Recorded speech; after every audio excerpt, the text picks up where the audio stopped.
రామ్మా లోపలికి కూర్చోమ్మా.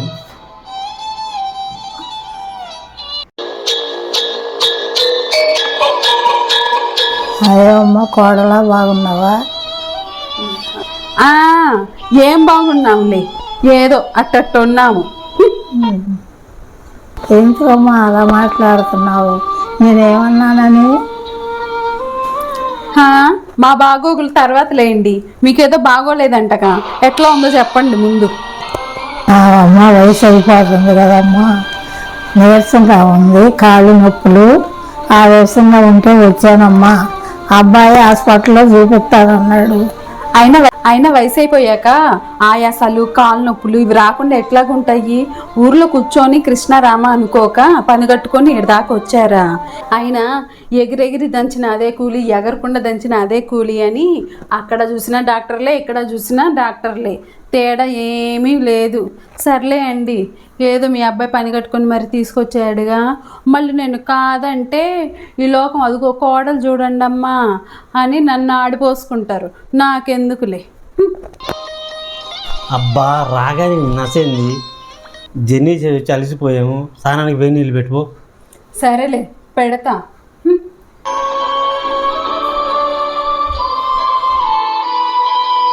ఏమండి, ఒకసారి ఇలా రారా. వస్తున్నా, కూర్చోమ్మా. ఇప్పుడే వస్తానమ్మా. ఏంటి? నేను మీకు ఊరికి ఏం చెప్పి పంపించాను? మీ అమ్మగారికి బాగోలేదు అన్నారు. అక్కడే చూపించి వదిలేసి రాక ఇలా వెంట పెట్టుకొని వచ్చారేంటి? నా మాట అంటే మీకు లెక్కలేదా? నేను చెప్పింది ఏది వినరా?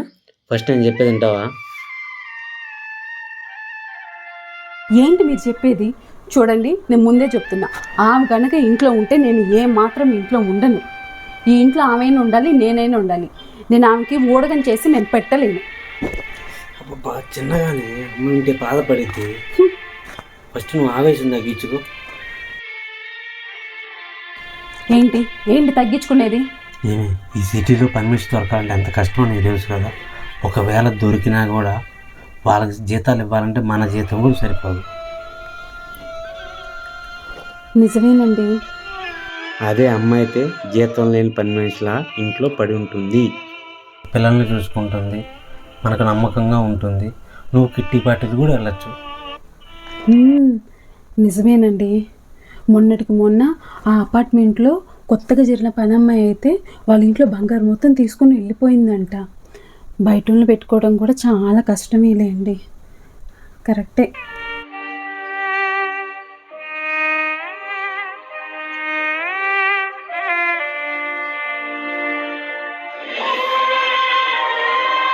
అదే అమ్మాయి అయితే నమ్మకంగా ఉంటుంది, మనం వండుకున్న దాంట్లో ఒక ముద్ద పెడితే తిని ఇంటిని పిల్లల్ని చూసుకుంటుంది.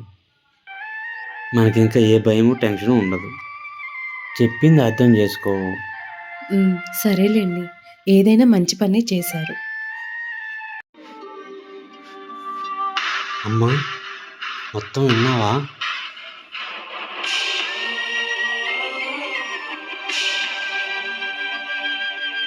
బాధపడకమ్మా. ఆ అమ్మలాగా అభిమానం ఆప్యాయత చూపిపోయినా ఒక పని మనిషిలాగా గెలువు ఇచ్చారు. నీ పిల్లల్ని చూసుకుంటే ఒక ముద్దయిండి. మీరు పెట్టిన ఎంగిలి మెతుకులు తిని మీ బిడ్డలు చూసుకుంటూ ఒక్కొక్కలా కాపలా ఉంటానయ్యా.